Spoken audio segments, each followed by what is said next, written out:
Well, hello, everyone. I'm Tyler Chrestman, and welcome to the Chrestman Conversation.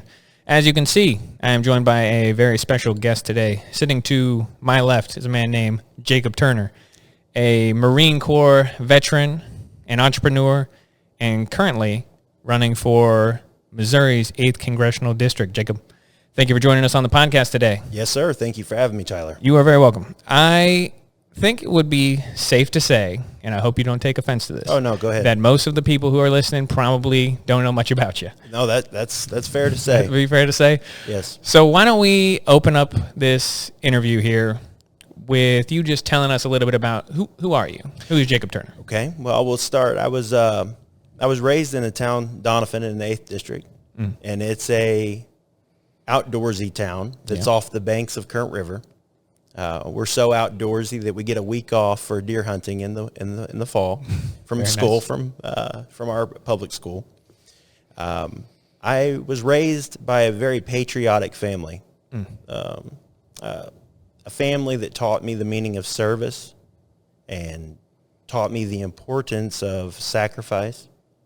And that's why when I graduated from high school, I joined the Marine Corps. I served 8 years in the Marine Corps.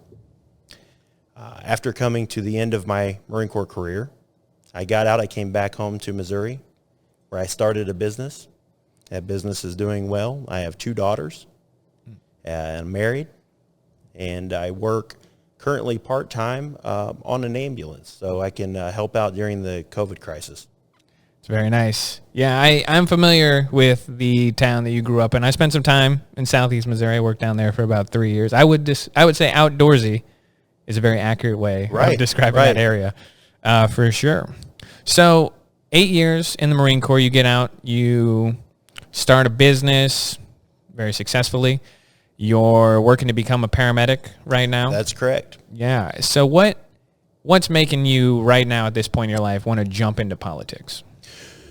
Well, I was on track. I'm finishing my degree in May, my first degree, graduating with a 4.0. Doing very good, doing very well in academics. And so my family and I had decided that maybe the path of, because I have a desire to help people, I always have. It's that desire to serve. It's what led me to the military. It's what led me into medicine. And we've talked about the option of going to medical school. I'm surrounded by a lot of people in the medical field in my family, and we thought that would be a good way to serve. But lately, with the way things have gone in the political climate, the things that are occurring in our country, the way that our leaders are handling these major issues, I feel that if we don't have regular men and women who want to look out for the best interest of the people, to step up, society, it doesn't matter how much I do in the medical field or how much I build for my children, if the climate, they can't have success in their climate, in their society when they get out and about. So that's what pulled me to politics. I wanted to be a voice for the people. Every 4 years or every 2 years, they listen to a politician tell them that they give them a spiel and a lot of promises on what they're going to do for them. And then they get to Washington, and somehow they forget about those issues. And that's so they can have something to run on again in the next election. And I think it should be different. I think the people should have a voice. Our representation is just not working. We don't have proper representation anymore. We have people who are looking for to make a cushy career in politics. And I feel that I offer the best chance in our district out of the candidates that are available at this time. I feel I offer the best opportunity to have a true vote towards liberty and freedom, and gaining the ones that have been taken away from us, voting to get those back. So you're going to run as an independent or a libertarian? That is correct. Yeah, so you're going to be on the libertarian platform. Right. Now, do you feel like, I guess before we get into why that would be the case, let's talk about how did you decide that the libertarian platform was something you supported. Have you had a political evolution? Have you always felt like you're a libertarian? Were you Democrat? Were you Republican? How did we get to this point where you're going to run on that ticket? Well, I think most people evolve throughout their life. And they should, at least. Right, they should. And different life experiences changes the way you look at things, and the people that we meet that influence us, and it can open our mind. And I've done a lot of traveling, and that's helped. When I was young, I would say I've been raised in a Republican family. In my youth, I was probably a little bit more, I would say, the old saying is if you're not more liberal when you're young, you have no heart. And if you're not more conservative when you're old, you have no brain. And I think there's something to, when you gain a family, you have more skin in the game, so you become naturally more conservative is the evolution it feels for me. Yeah, it's Winston Churchill. Yeah, so it's a great statement. Yeah. And so although I was raised in a Republican family, I've started to see kind of holes in the Republican politicians and what they're saying and what they're doing. Their actions aren't meeting their words, and that's why I veered away from the Republican Party.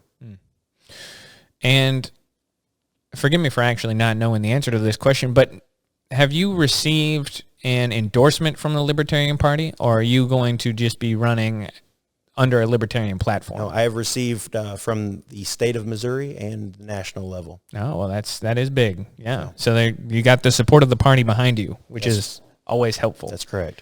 Now, when it comes to the differences between what a lot of people think of as a very similar party, which is the Libertarian and Republican Party, what would you say are the main differences? What is your difference? What's the split? You say they're not representing people, but where do you see the disconnect between Republicans and the Party of Liberty?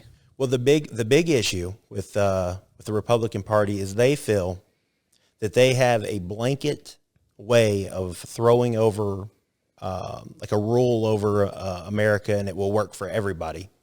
But we have many different cultures, many different religious beliefs, people from all different backgrounds in America. What works for one will not always work for the other.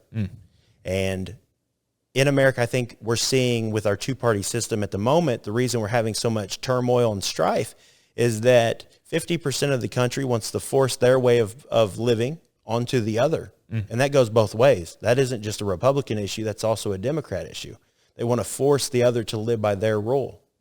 Libertarians, we want to open the door for you to live your lives in a very free manner. As long as you're not causing harm to someone, or there shouldn't be, we want the life, liberty, and the pursuit of happiness to us is a guarantee. And it should be something that our politicians work to secure for the American people. I think that's very, I've always thought about it like this, a good way to encapsulate that for what you're talking about. Libertarianism is the belief that you should be allowed to wave your arm however you want, provided you don't slap me in the face. Right. That's all it is. So I think when it comes to libertarians, and I look at someone like Ron Paul, as he ran as a Republican, but then he ran as a libertarian, I believe, or an independent at certain points. But he is all about spending, and libertarians believe in a small government, right? That's the big difference. Republicans seem to believe in a conservative government, but conservative and small are not necessarily always the same thing. They are not.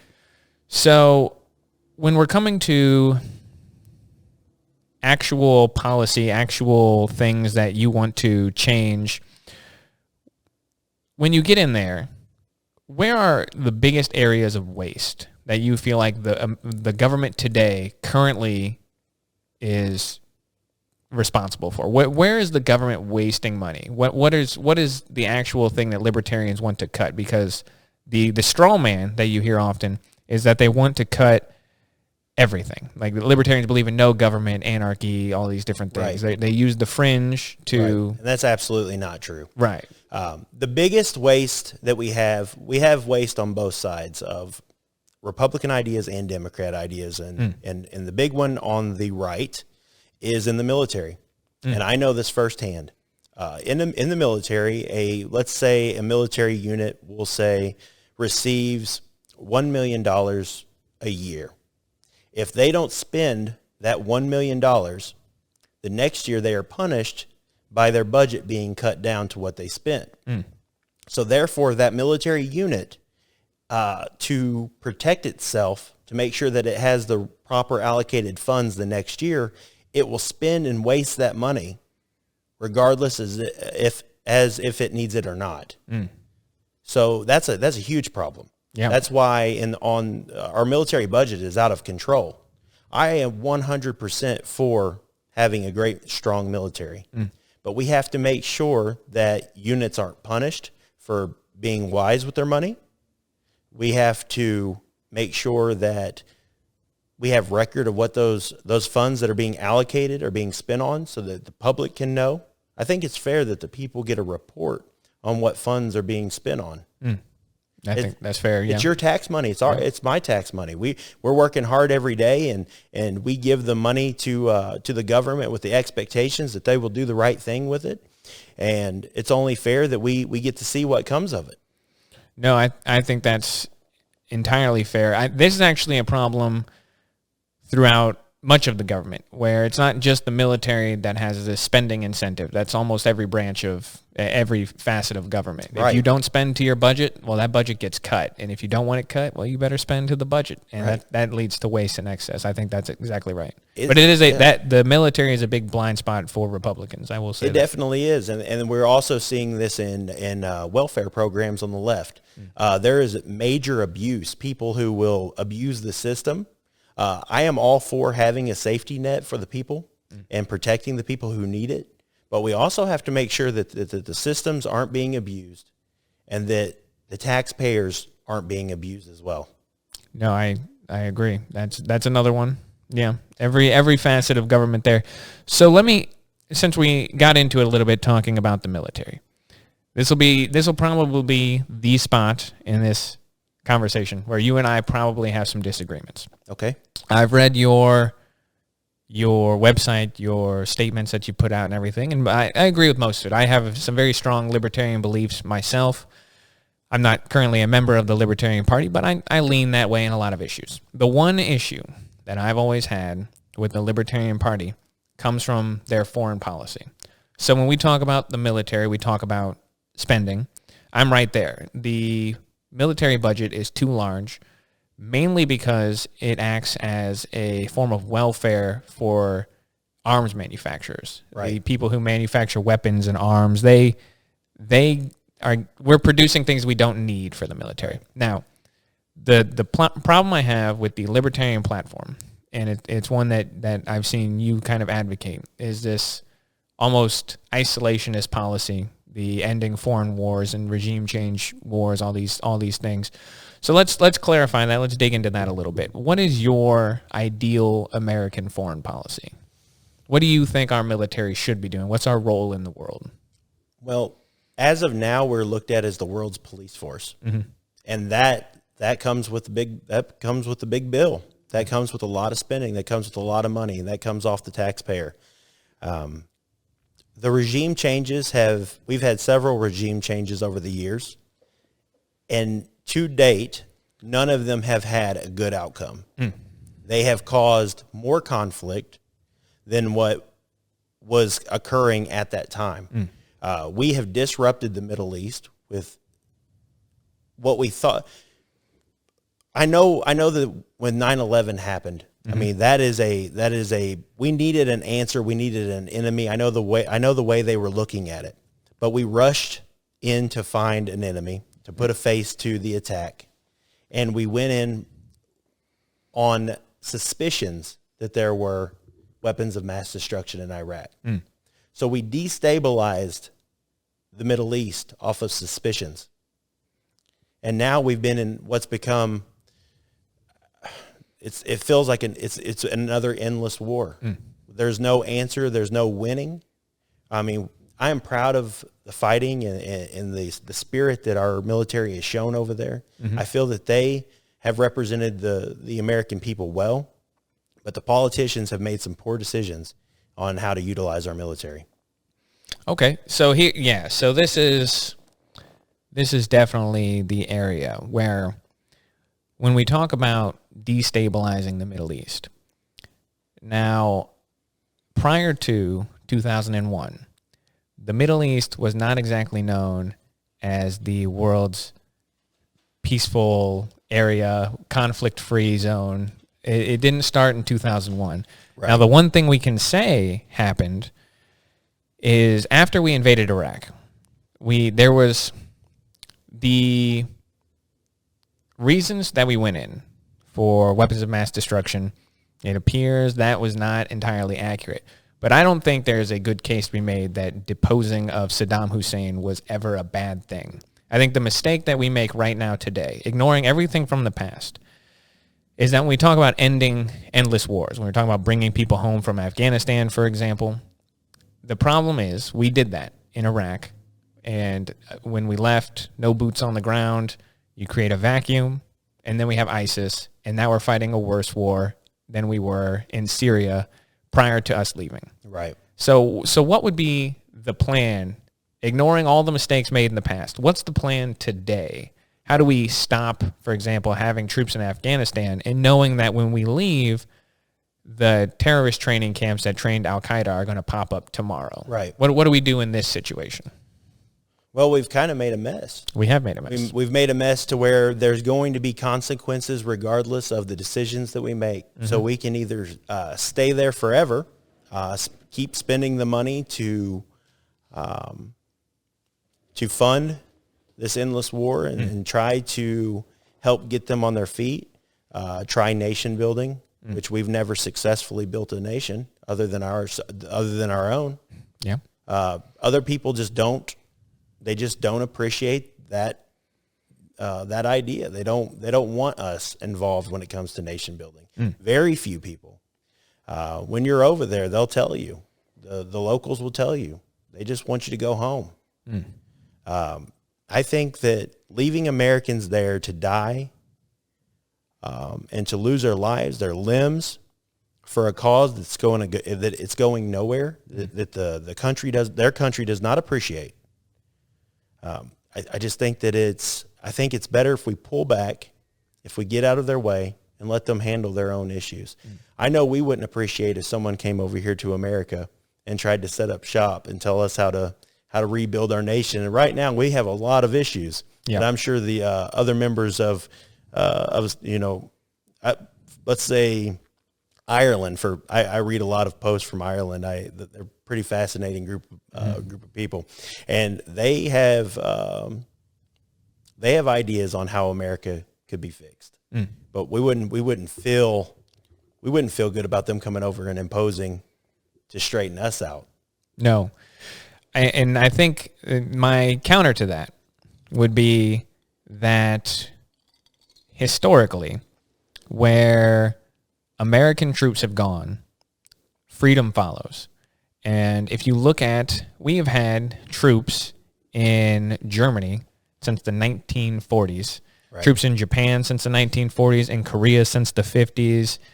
And who are our closest allies in the world? It's Germany and Japan and Korea. The places where America has troops, we've stayed there for half of a century. Right. And now we have fostered some of our closest allies. And when we say we're not good at nation building, I think that the dividing of Germany in half showed that we're better at it than some. I think West Berlin was better than East Berlin. Right. But I do see the point. But my main concern is that when we talk about endless wars, we haven't had an endless war in Germany, but we have had troops in Germany. And Afghanistan is not going to be Germany anytime soon, but having troops in there just prevents further catastrophe. The most of Al-Qaeda was trained at training camps led by leaders within the Afghanistan border. And that's an issue that I don't think we're prepared to deal with. And when we talk about we want them to leave, if I thought we would leave and the problems in Afghanistan would stay in Afghanistan, I'd say leave tomorrow. But the problem is Afghanistan is a plane ride away from America. There's no such thing as Afghanistan problems being Afghanistan problems when you can get on a plane and be in America in 14 hours. And so I think that would be my one pushback, my one disagreement. But we can move on that because I think we. Right. I will put this out there.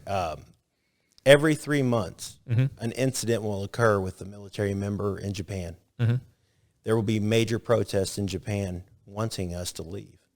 This has gone on for years. Go ahead, Jacob, pull that mic just a little bit up. The people of Japan, thank you. The people of Japan constantly protest for us to leave. Although we have negotiations with their government and we choose to stay, the people of Japan feel quite differently about wanting us there. Yeah, I'm not aware of that. So thank you. I did not realize that that's the case. I want to look into that. That's very interesting. I want to move on, though. Yes, for sure. Let's move on to some places where we agree a little more. All right. So, flat tax. Flat tax. I have often been asked, if you can change one thing in the government, what would it be?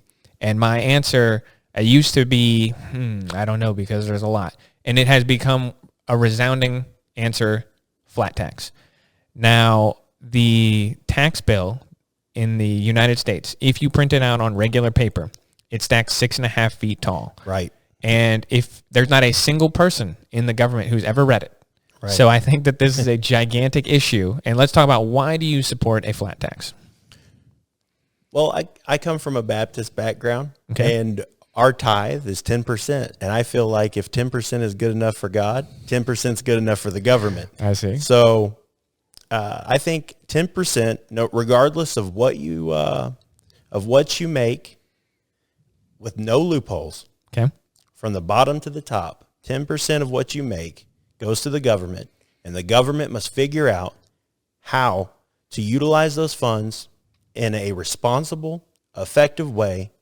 They must make sure that once funds are allocated, that they are spent in a responsible way, and there needs to be more transparency to the American people on where those funds are going. Yeah. That is the answer, because if you expose how money is being spent, the American people can correct the things they don't agree with. And in the end, the government works for us, or they should work for us. That's the way we are founded.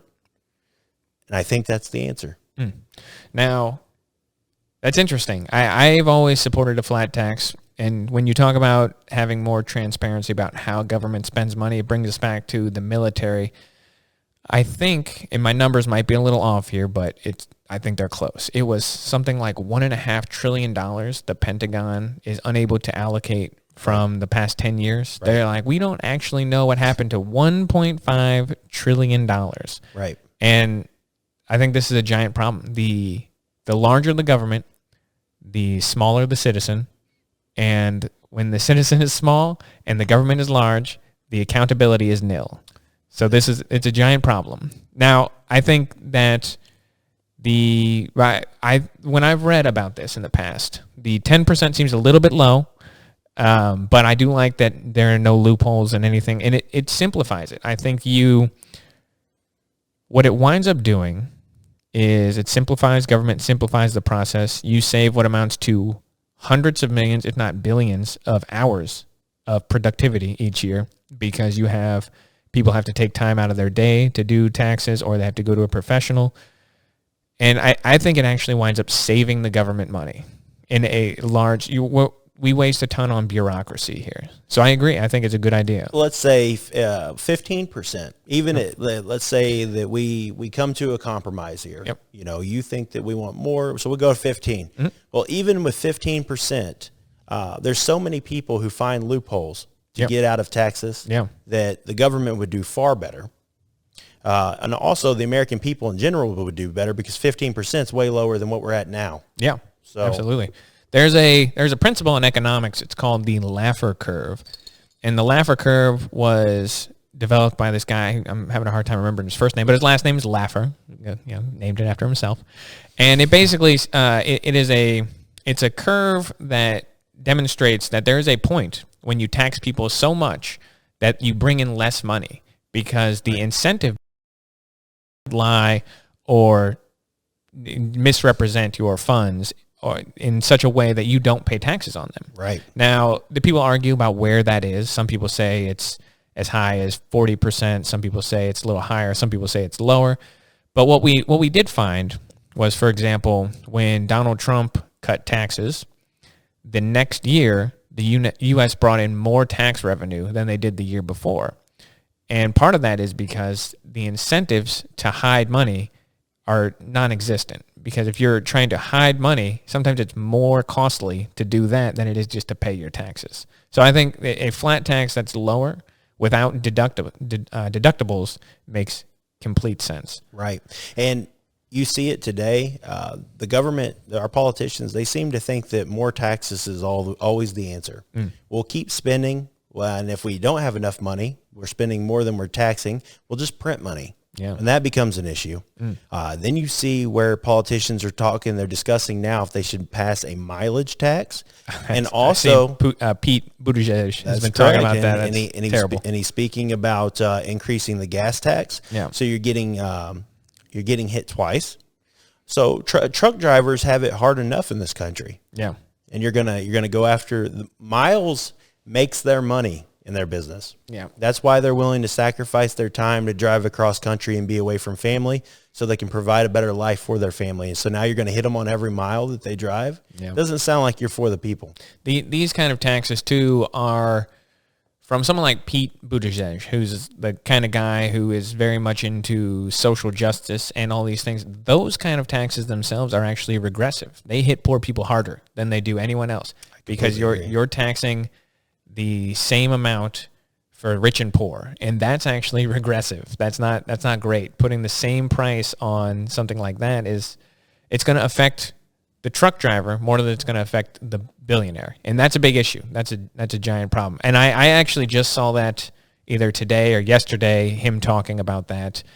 So I haven't dug too much into it, but that is what the gas tax is for. The gas tax was for people who use roads, basically. It was designed to pay for the roads, and now we're talking about a mileage tax. Explain to me the difference. It doesn't make a lot of sense. No. But to them up on the hill, the people that it doesn't affect, most of them have private drivers, and their drivers are paying the fee. Yeah. They're riding in the back of the car. Most of them don't even need driver's license. Yeah. So we're going to tax the Uber guy.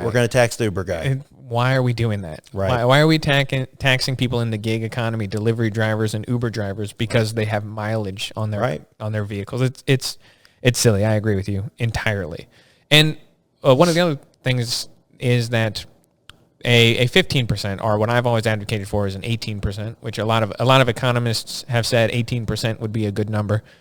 Someone like, for example, Thomas Sowell has said 18% seems to be the magic number, because the effective tax rate that most Americans pay is somewhere between 20 and 30%.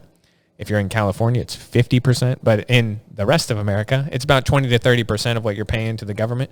But with deductions, an 18% would be a decrease for everybody. But it would also mean that because it's a decrease and there are no deductions, you even out to about the same, which is, again, exactly what you're talking about. Get rid of deductions, but lower everyone's taxes. Right. You wind up at the same spot. Just simplify the process, cut out the bureaucracy.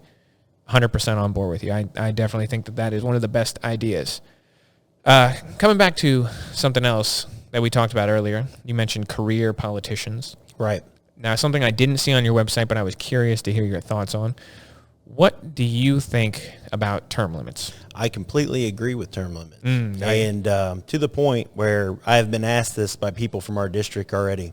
And I've stated that if I was to be elected, that I would spend a max of 8 years in Congress, and I would not run again, because I believe in term limits, and I'm not a hypocrite. No. So I'm not looking to make a cushy career out of this. I'm looking to get in there, work hard for the American people, work hard for the people of Missouri, and put them first, and then give someone else an opportunity to step up and do what they're supposed to do for this country. Absolutely. No, I have a lot of thoughts on term limits. I've gone kind of back and forth with some people about this. I think one of the biggest issues with our politics today is the fact that elections are not overly fair.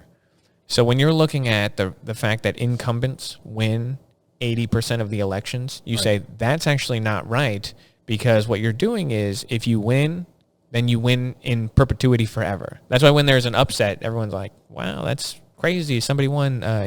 For example, in the city where I live, the guy who'd been in there for about 30 years, this guy named Lacey Clay, just lost to Cory Bush. Cory Bush just got elected here. And that's a big upset because nobody loses. Incumbents don't lose. And that's a giant issue. And I've actually gone back and forth with some people about this. And if there was another way to make sure that number was closer to 50-50, then I'd be for it. But as it is right now, I don't see a way without term limits of how we get new blood in there, new ideas, and get career politicians out of the mix. Right. I think when you have your Mitch McConnells, you have your Nancy Pelosi's, that's where problems come. I think when you have 8 years to get in there and do what you're supposed to do, I think you're more apt to do it.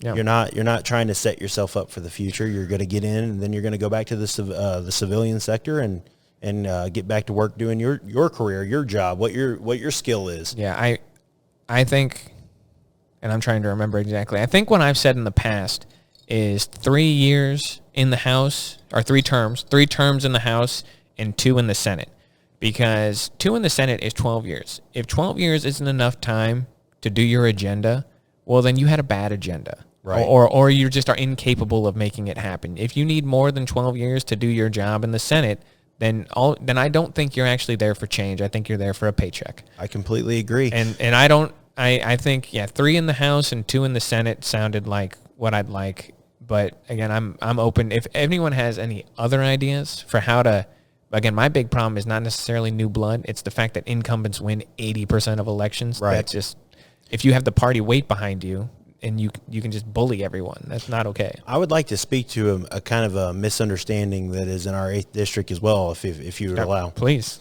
I've been contacted by Republican voters, and they're very concerned. They're going to split the vote? They're worried I'm going to split the vote. And I have some facts and I have some data to back up the fact that this will not occur. Let's hear them.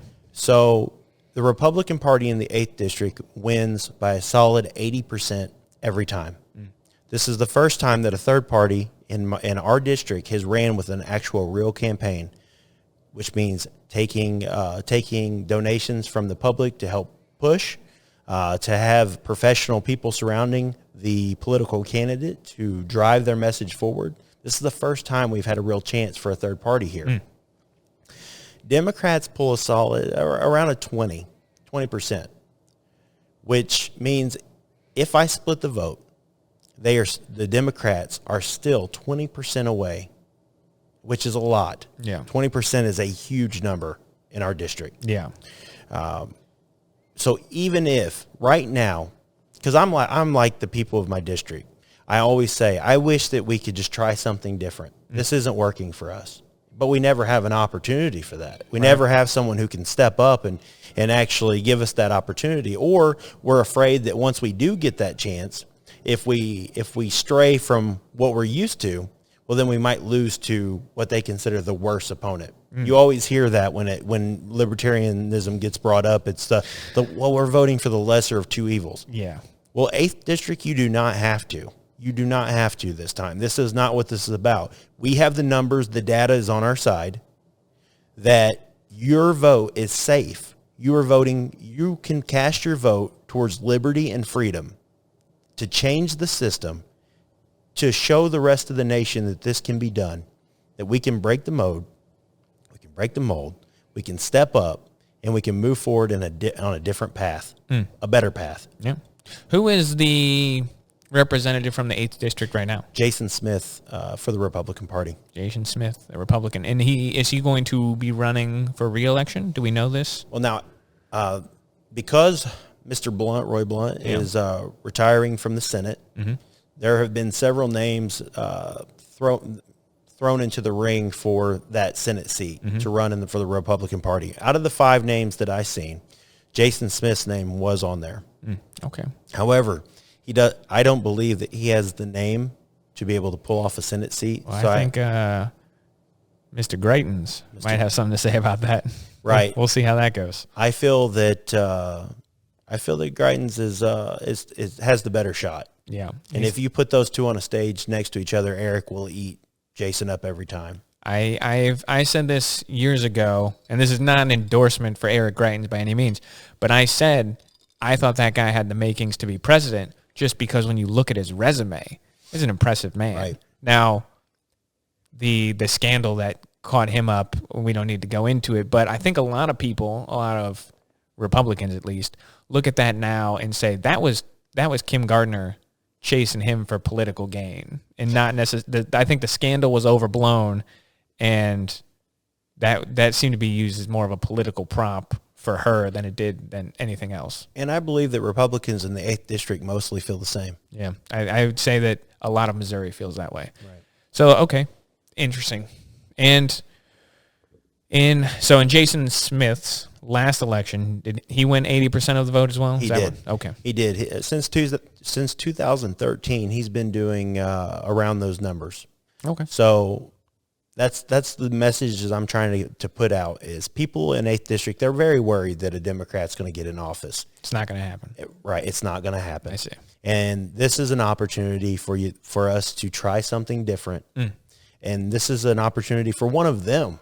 I live in this district. I raise my kids in this district. I earn my living in this district. I was born here. I'm going to be laid to rest here.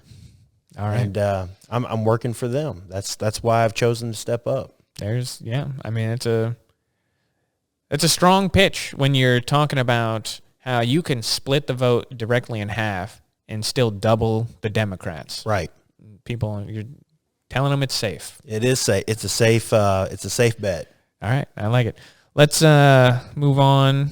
We've talked about a lot of things. How about another big one that's listed on your website, which is the Second Amendment?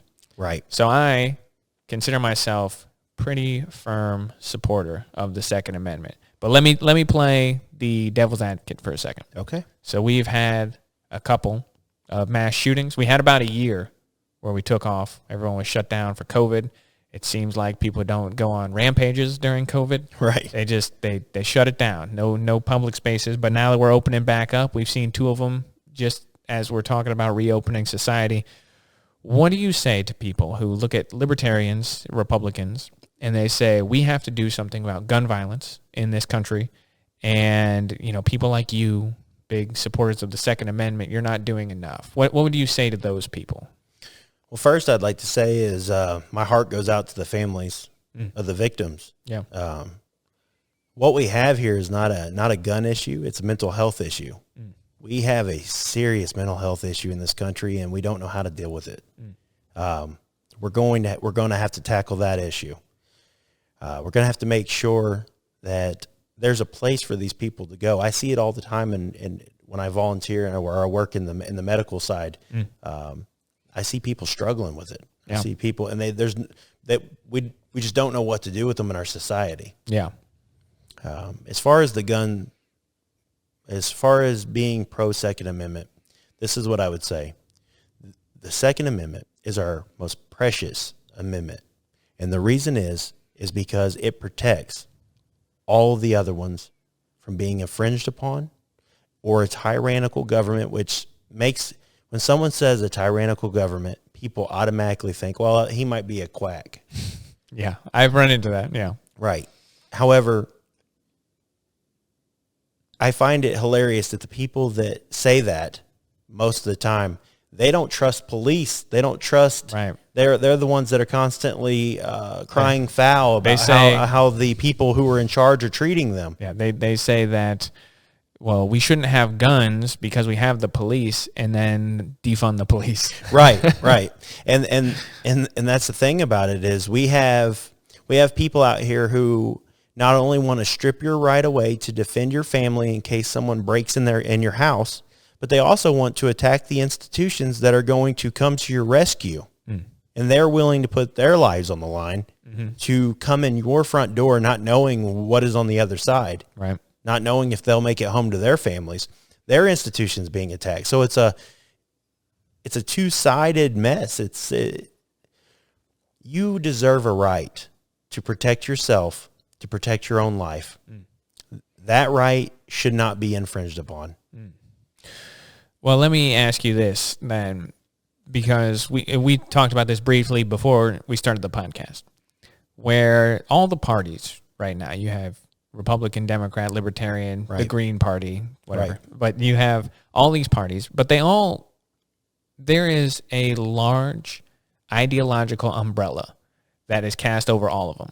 So with a libertarian, such as yourself, you have basically your anarchists who really don't believe in a state. And then you have people kind of like me, and I'm getting a sense kind of like you, who we believe in less government, but a role for government. Definitely. Now the when it comes to gun control, you have people who will come out here and they will say with a straight face that the Second Amendment applies to everything, and you should be able to own whatever you want. You should be able to do whatever you want, and having weapons should not be a crime. Do you see any logical points where that argument kind of falls through? Or do you see any restrictions that we should place on what you can and can't own when it comes to self-defense? And let me give you an easy one. Let me tee up a softball for you. If I made the case that, well, you know, it should be my constitutional right to carry around a pocket-sized nuclear warhead, I think most people would say, no, it doesn't go that far. Right. So where are our restrictions? If we acknowledge that there's a limit, where should that limit be drawn? Well, I definitely don't agree that people should own nukes. Okay. They teed up the easy one for you. Where's the hard line drawn? Where should we draw it?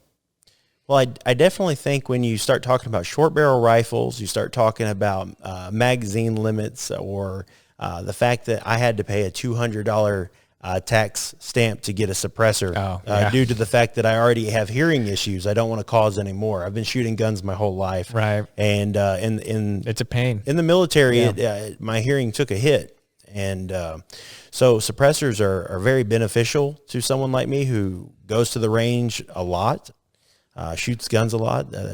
Plus, I like shooting a little suppressed 22 without having to wear ears. All right, I should be able to do that. Yeah, you should be able to do that. I think that those infringements are silly. It doesn't matter. And if you look at the statistics, most people aren't killed, like when it comes to murder. AR-15s are the least on the list. Right. People are actually killed more by knives. So as far as the AR-15 being the big bad wolf, I just don't. The facts aren't proven or backed statistically. Yeah. Where do we draw the line? Well, I think explosives is probably where we draw the line. I don't agree that anyone should own an explosive that could go off and cause damage to their neighbor. I feel like that's common sense. Yeah. But I think that the word common sense has been abused. Right. And I think when you hear the word common sense gun control, I think you automatically know that something that lacks common sense is coming. Well, I think that one of the big problems when it comes to guns, so in a country of 330 million people, we have about 350 million firearms. And we are a country of guns. But one of the problems when it comes to talking about gun control is that most of the people who advocate for gun control do not know anything about firearms. Right. And that becomes a giant issue. So when you start talking about universal background checks, do you realize that you have to do a background check to buy a firearm already? That's correct. What are we talking about here? Right. And I think that's a giant issue. And just not understanding the difference between emotions and facts, where it is incredibly heartbreaking to see something like the shooting in Georgia where those 8 people are killed, and then allow that to kind of cloud your judgment. The overwhelming majority of the people who are killed in this country are not killed with rifles. They are killed with pistols. Right. And so unless you want to have a conversation about outlawing pistols, which will never happen, right, then it's a useless conversation to have. There's no evidence that says that magazines size limits are going to do anything. A well-trained person can replace a magazine in a fraction of a second. That's correct. These are not good laws. They're not based on facts. They're just designed for politicians to get up there and say, "Look, we reformed guns. We did it." And I think that it's a bad look politically. Well, I think anytime you punish good law-abiding citizens. You punish them for someone who is just naturally evil, an evil act. No one should ever have to pay the cost for someone else's actions. Right. No. Right. That, well, I would agree with that. There's a lot of people who do not agree with that when it comes to other things, much more controversial things we don't need to dive into, reparations, for example, but right. We don't need to get into that at this moment. One other thing I wanted to say about the firearms thing, because you and I are basically in agreement here. I think that there is a difference. Owning a rifle or owning an AR, even an automatic weapon. Right. Owning these kind of things is not a danger to anyone unless I'm a danger to someone else. And I think believe it or not, because he's kind of gone crazy, a number of years ago, Cory Booker came out, and he came up with a policy that I thought was really good when it came to guns. There are certain laws that I do support for guns, and a big one was one I believe that already has been passed, but I thought it was a great one. The majority, not the majority, but a large percentage of weapons, gun violence is committed in interpersonal relationships, and particularly in domestic abuse situations. So there is a law, and I believe it was passed. I haven't looked into this recently, but that Cory Booker came out for that said, if you've been convicted of a domestic abuse crime, you've gone to jail, or you pled guilty, then you forfeit your rights to a firearm. Now, I'm for that for violent felonies, but I thought extending it to domestic abuse made sense as well, because a large percentage of that. So I think when we're talking about gun control, there are certain laws that make sense, but just saying to the average citizen, you can't have a weapon, that doesn't make any sense to me whatsoever. Because again, you're talking about, for someone else's crimes, we're going to infringe on your rights. Whereas in the case of, I am for example, the felons not owning firearms. I think that if you're a felon, I'm glad that you're out of prison, and it's nice that you're getting your life around, but you forfeit some rights. And I don't necessarily think that for violent felons, you get that back. Now, if you were in jail because you committed tax evasion, I think there was a case for that. But for violent felonies, I don't think you get it. For domestic abuse, which statistically is more likely to escalate into gun violence, I think there's a case for those kind of things. But I think for the most part, you and I are in agreement about these kind of things. I do. I just want to caution people that whenever you start to draw a line, I always relate this to comedy. I always say that once you say, hey, you can't say that joke, once that joke's too far. And the comedian concedes, and he says, okay, that joke's too far.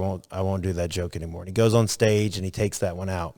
Well, then someone else sees his act, and they say, well, I don't like that joke. Well, before too long, the comedian has no words left. Right. Everything's been stripped from him. Yeah. And that's the way it is with our liberties and our freedoms. It happens in increments. It happens in increments. It happens with one person says something that just doesn't seem so bad. It's, this seems like common sense. Let's do this. And they start drawing a line. Once someone has the right to draw a line, everybody has a right to draw a line. And so we have to caution ourselves on when we start to do that. I actually once heard Jordan Peterson talk about this. I don't know if you know who Jordan Peterson is. He's a lecturer, author. He made a thing where you do not have a right, for example, not to be offended. Right. Now, I should take caution to try and be respectful, but it's not my job not to offend you. Right. Now, because when you're talking about things that are important, it's impossible to have an honest conversation and not offend people. And if you prevent people from offending people, you say, well, what's the limit? If I'm in a room of 100 people and I don't offend anyone, I haven't said anything worth listening to.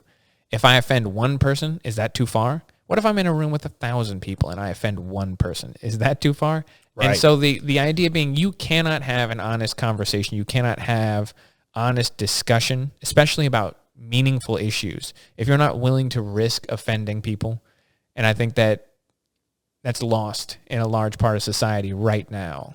Yeah, well, that's just like you and I sitting down here today. You have no idea what I'll answer with or what you may ask me. You have to take that risk for us to have open dialogue and to get somewhere, because that's what we're trying to do. We're trying to speak with each other to arrive at a destination of being more informed. Yeah. And I enjoy most of the time. Now, you and I, we have similar philosophies on a lot of things, but I enjoy more often, I like sitting down with people who don't agree with me.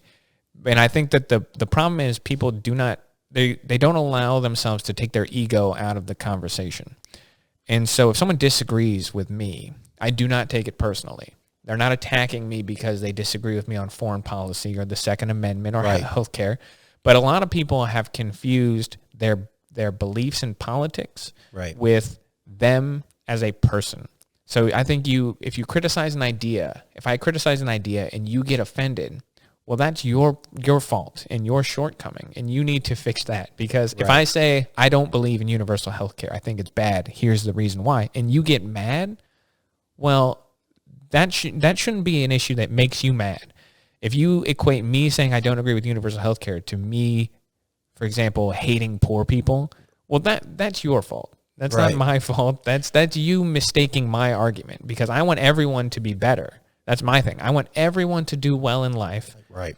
And I believe that's a problem in our society right now. To have an opportunity to do well. Yeah, you need to have an opportunity. You know, I just want to step in to get government out of the way, to allow people to use their hard work, their dedication to craft their own destinies. And I feel like far too much the government stands in the way of the people.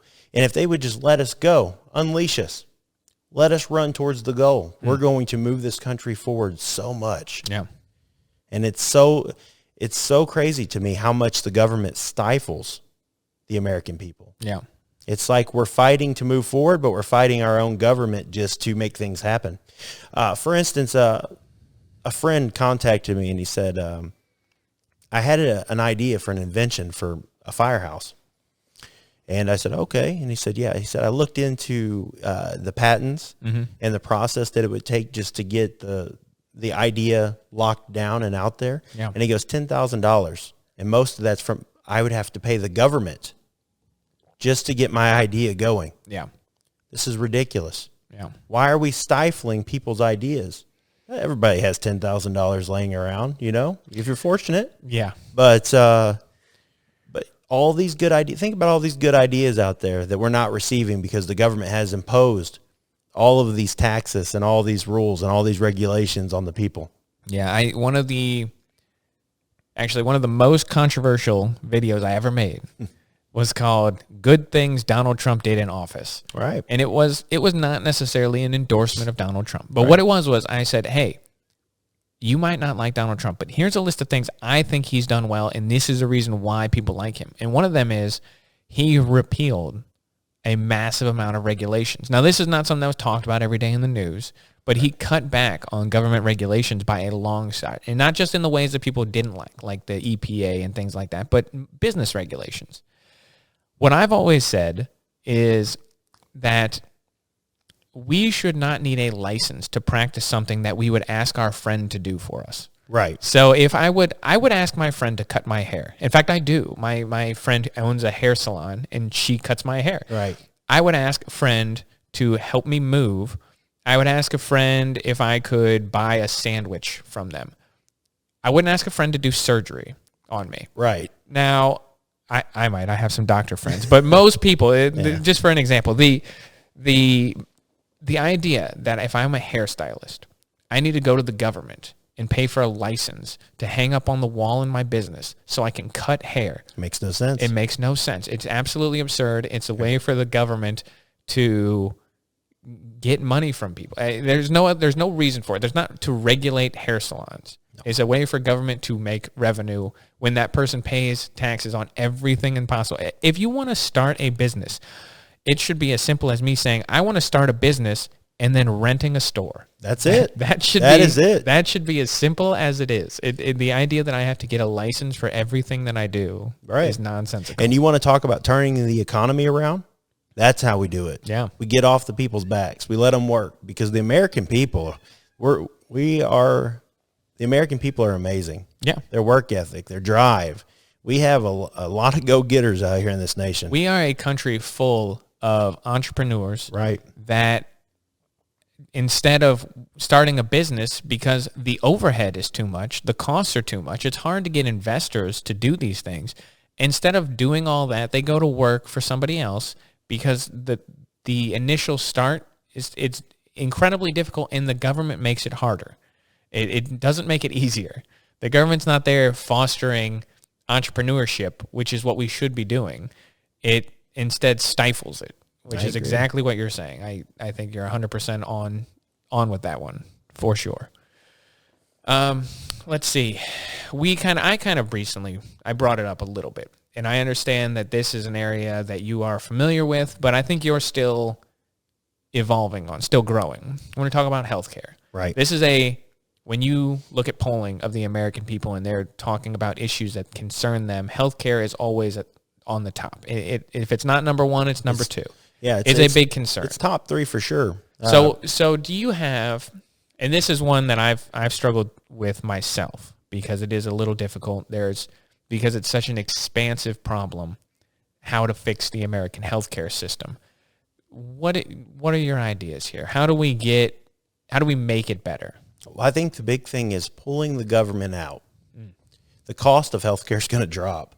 Allowing for Americans to have across state line insurance policies, allowing that. That's always been one of mine, big one. Yeah. Allowing for healthcare businesses to cut the regulation for them so that they can build more opportunities. So with a free market situation, when you have 4 hospitals in a city, for instance, you'll lower the prices.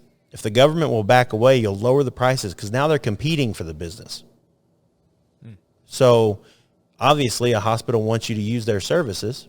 So the more hospitals, the more opportunities that are built, the market will bring the price down. Because when businesses start to compete, they're going that level will naturally fall. Yeah, I think that's the answer. Now there are situations where we do need to take care of people. Yeah, I'm not anti-safety net. I truly believe that homelessness, for instance, should not exist in our great country.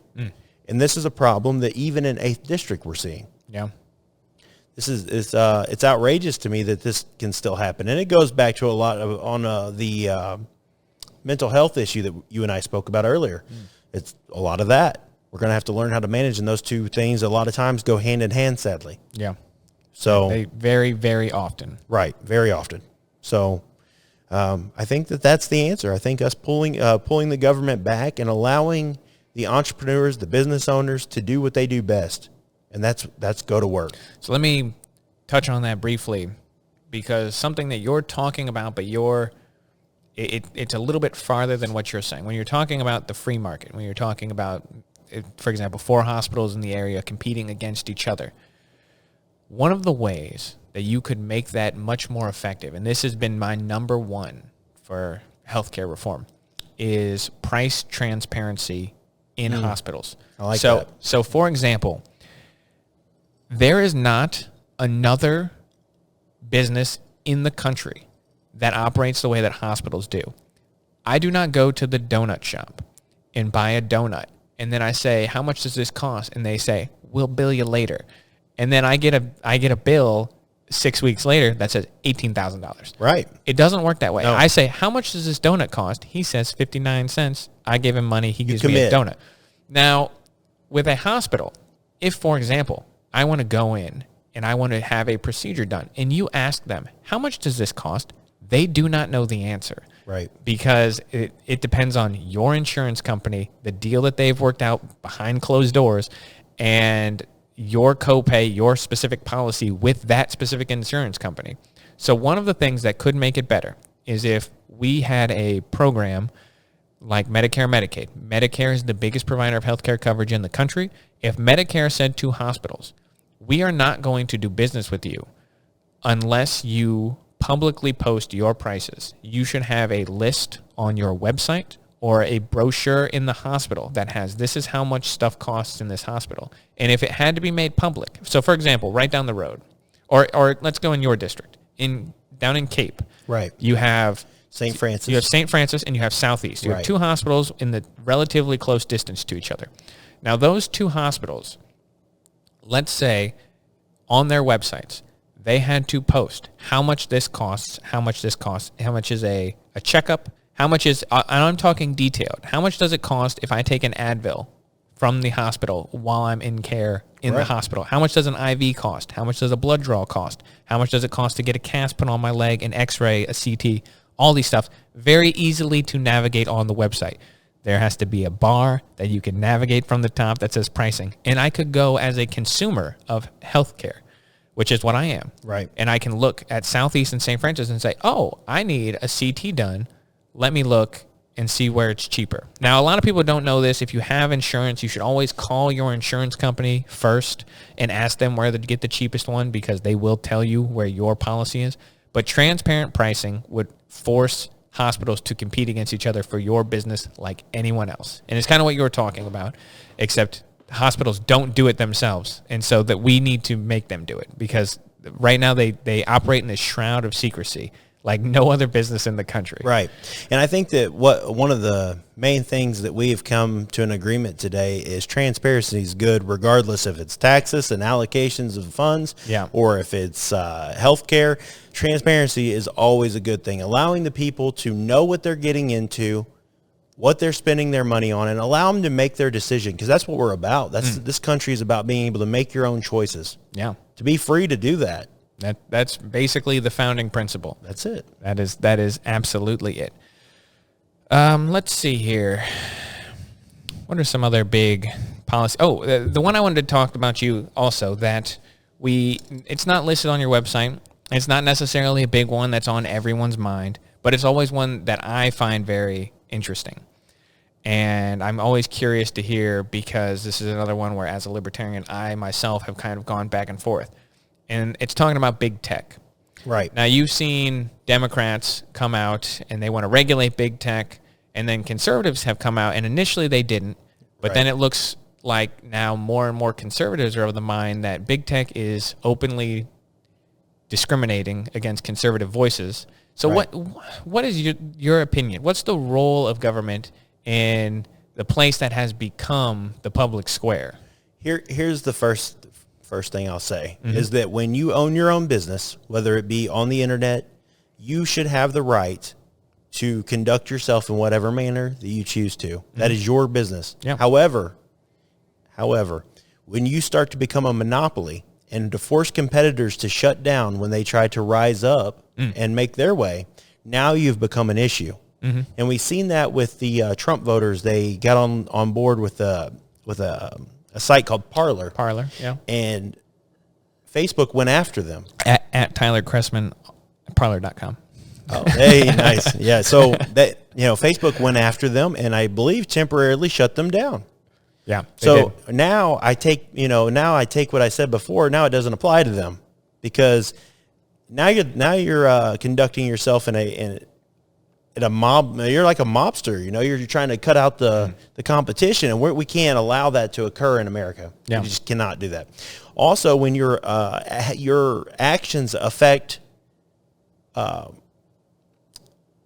elections, you're in serious business. Yeah. So, and we take that very serious in America. When you start messing with elections, that's a big deal.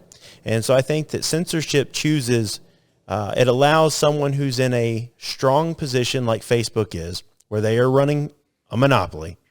They are forcing people to view only certain views that they're choosing, and that is wrong.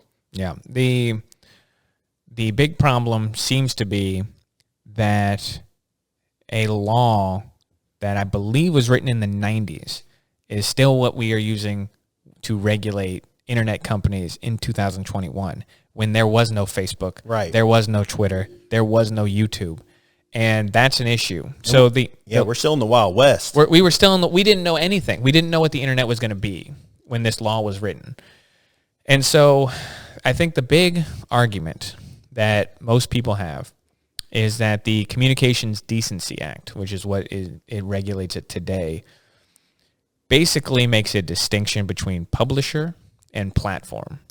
And so if you're a publisher, so for example, you're the New York Times, and you make editorial decisions about your site, your paper, your website, then you can be sued. If the New York Times puts up something that's slanderous or libelous, then they can be sued because they're a publisher. Whereas a place like Facebook, if I put something up, me personally, if I wrote something on there that was slanderous or libelous about somebody else, Facebook can't be sued. I could be sued, but Facebook can't be sued. And that's the distinction.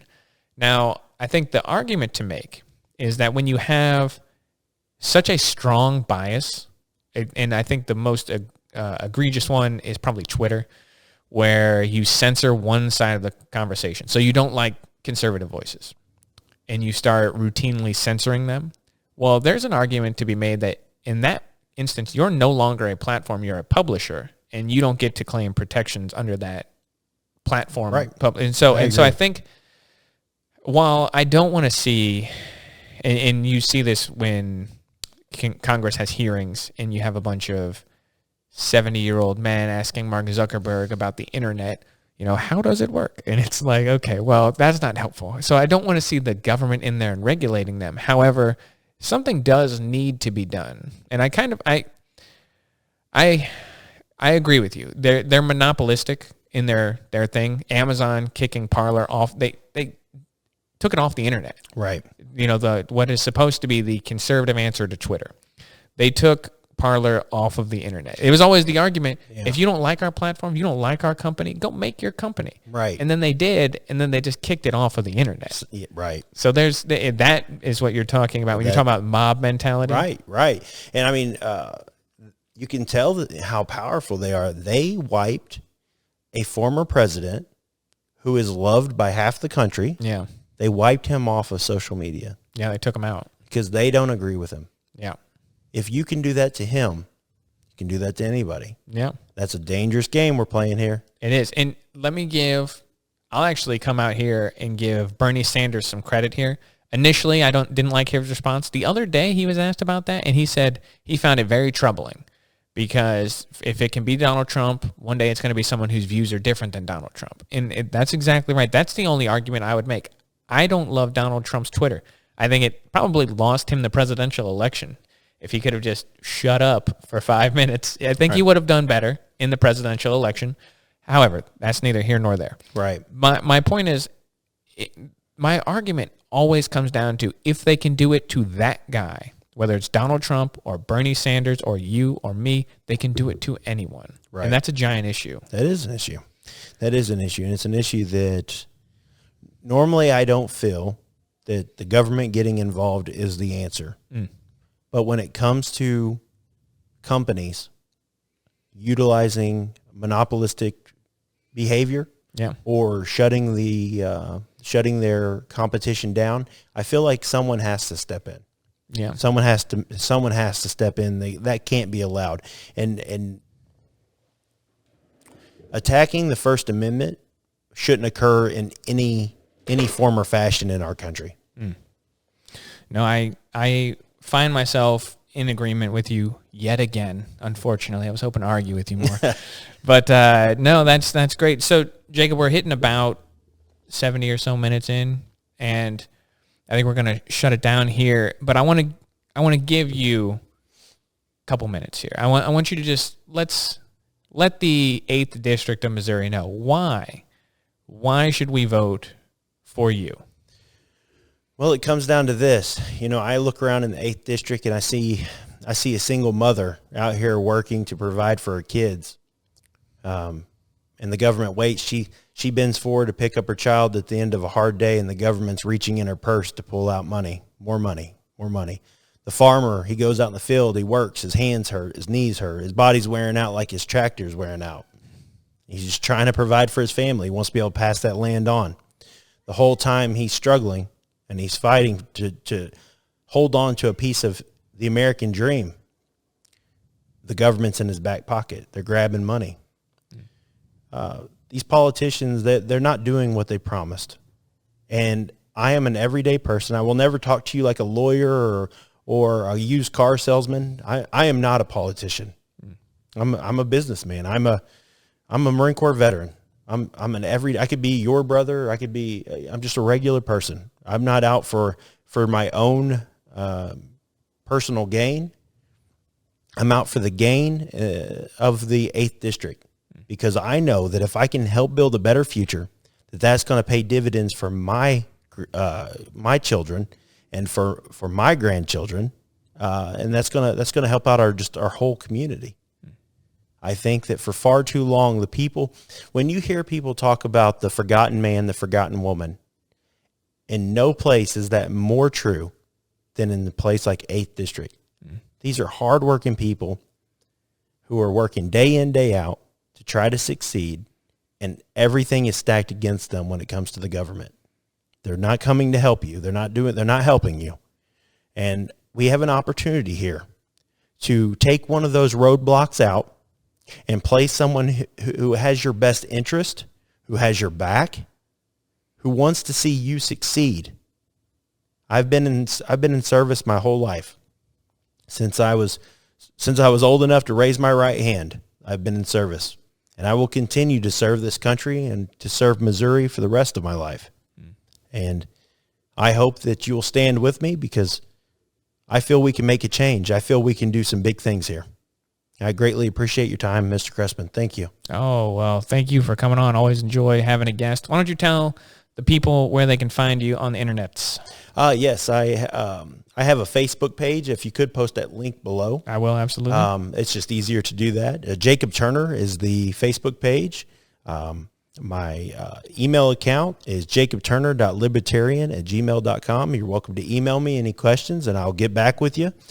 We also have jacobturner.nationbuilder.com, and that is our actual website.